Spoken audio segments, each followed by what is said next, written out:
Order! Order! You are an incorrigible delinquent at times. Behave yourself, man!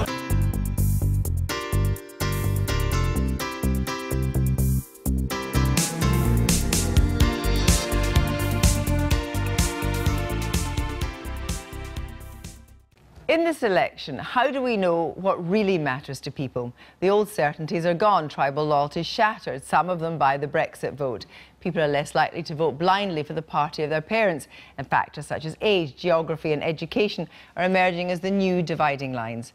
Over the next 3 weeks, Katie Razzle is going to be looking at some of these divisions in 21st century Britain's voting habits in some detail. For her first report, she travelled from Durham to Tyneside to examine where the fault lines lie in terms of education.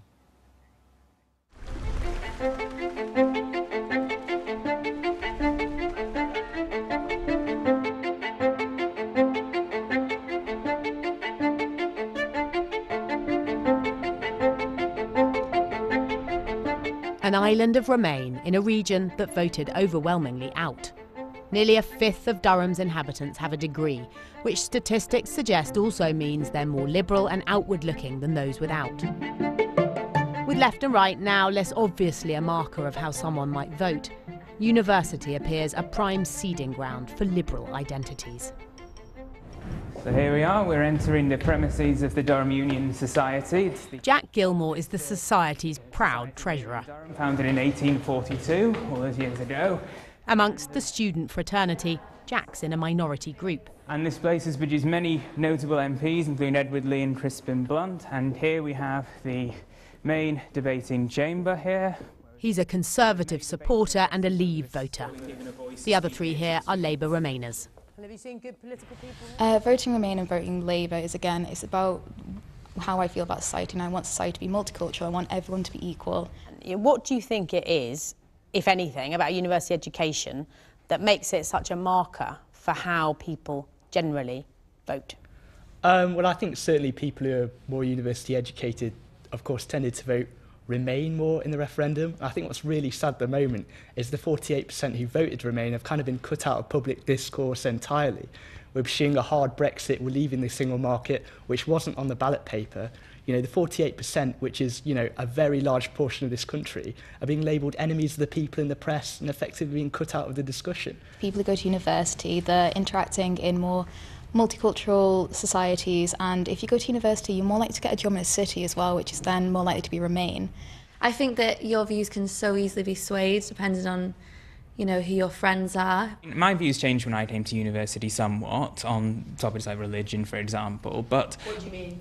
When I was quite I was a believer when I started in my first year, but I was exposed to different thoughts and I became an atheist afterwards, for example. I think background and where you're born, how you're raised and so on determines, I think, your politics quite a lot. You know, my parents were both working class people who became middle class. They were the aspirational sort of ones, and I think their sort of story of, you know, well, for want of a better term, rags to riches, I think is an inspirational one, and that's why I have a conservative mindset. Education apparently fuels voting habits. In the French election, areas whose inhabitants had less education were much less likely to vote for Macron than the more educated regions. Both Brexit and Donald Trump's victory were also driven by people with fewer educational qualifications. Why is education having this effect? And is it patronising even to look at voting through this prism? Almost as if this is a problem to be fixed, instead of simply democracy in action. Everyone's right to have a different opinion.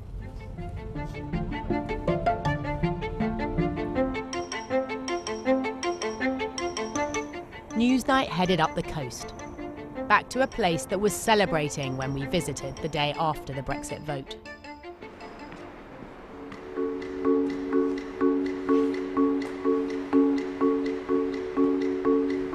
All right, they haven't been to sea for 15 days or 18 days, but that's just because the wind's from the east.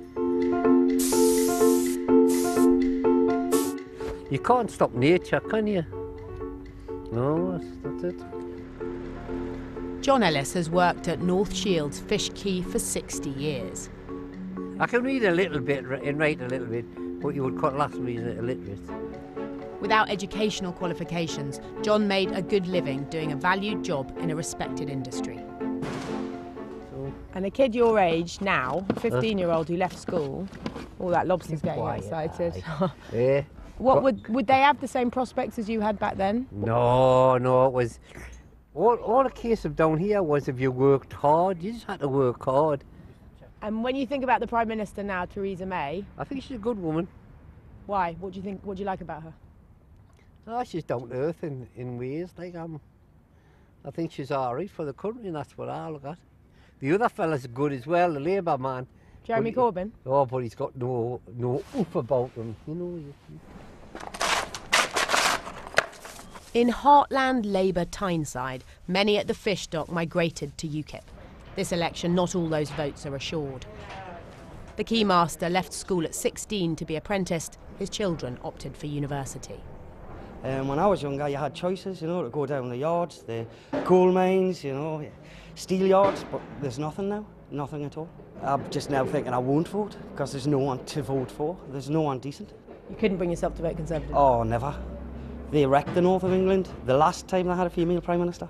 I mean, I've got two kids now at university. One went into, he's just working at call centres and things like that. The other one's now at university because he went into construction, but there wasn't the work. There isn't the work in the north anymore. Unless Theresa May can come up to me and say, you know, put a deal on the table and say, this is what we're going to do, this is what we've got for the fishermen, then my vote will be going to UKIP to put through the job that they've already started. Jackie Weatherstone left school at 15. He voted UKIP recently, but back in the day, it was a different story. I had to be in the Labour Party to get a job to get to sea, otherwise you didn't get a job. And now? Be Conservative, because UKIP's finished, isn't it? You've done a job.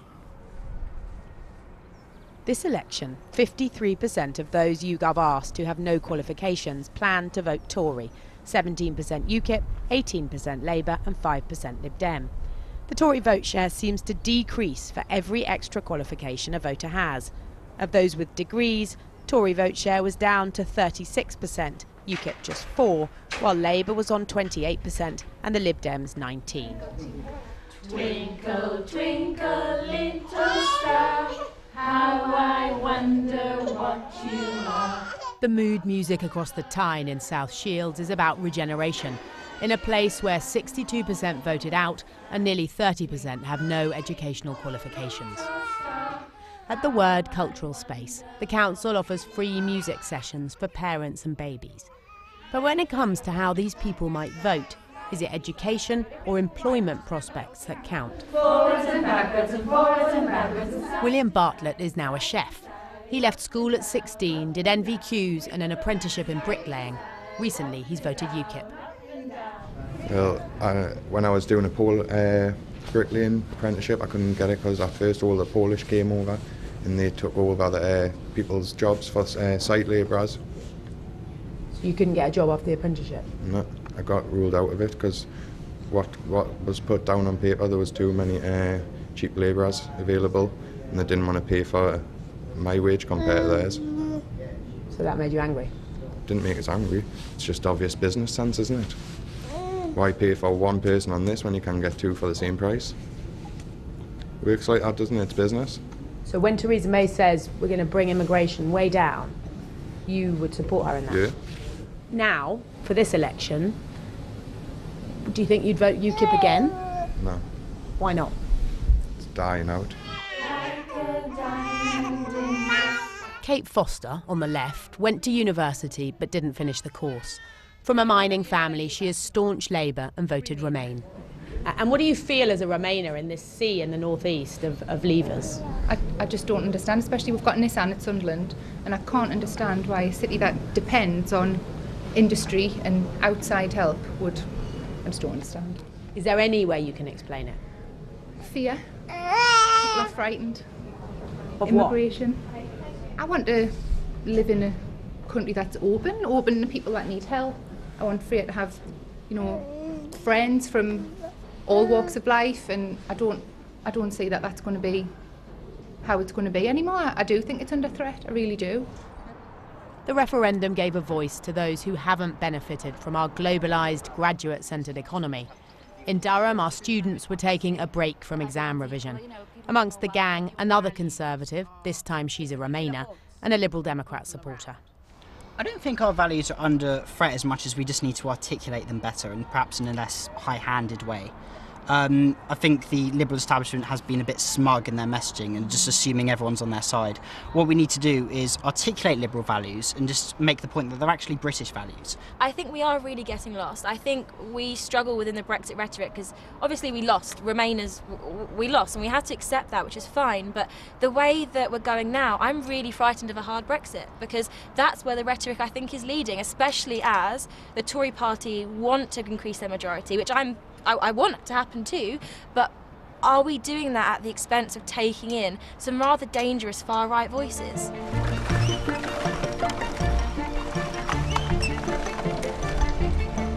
A university education doesn't give everybody liberal values, nor is everyone without a degree small c Conservative.